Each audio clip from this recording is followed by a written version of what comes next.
दूसरों से किए गए और अपने से हुए नाजायज़ व्यवहार को हम अलग अलग तराजू पर तौलते हैं।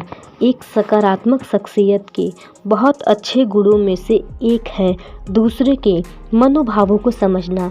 जिनमें यह गुण होता है वे खुद से यह सवाल पूछते हैं, मुझे उस समय कैसा महसूस होगा जब कोई दूसरा यही व्यवहार मेरे साथ करेगा। एक बच्चा पालतू जानवरों की दुकान में एक पिल्ला खरीदने गया। वहाँ 4 पिल्ले साथ बैठे थे, जिनमें से हर एक की कीमत $50 थी। एक पिल्ला कोने में अकेला बैठा हुआ था। उस बच्चे ने जानना चाहा कि क्या वह इन्हीं पिल्लों में से एक था, बिकाऊ था, और वह अकेला क्यों बैठा है।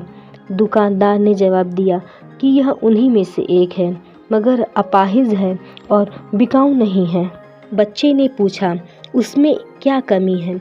दुकानदार ने बताया कि इस पिल्ले की जन्म से ही एक टांग बिल्कुल खराब है। बच्चे ने पूछा, आप इसके साथ क्या करोगे? तो उसका जवाब था कि इसे हमेशा के लिए सुला दिया जाएगा। उस बच्चे ने दुकानदार से पूछा कि क्या वह उस पिल्ले के साथ खेल सकता है। दुकानदार ने कहा, क्यों नहीं। बच्चे ने पिल्ले को गोद में उठा लिया और पिल्ला उसके कान को चाटने लगा। बच्चे ने उसी समय फैसला किया कि वह उसी पिल्ले को खरीदेगा।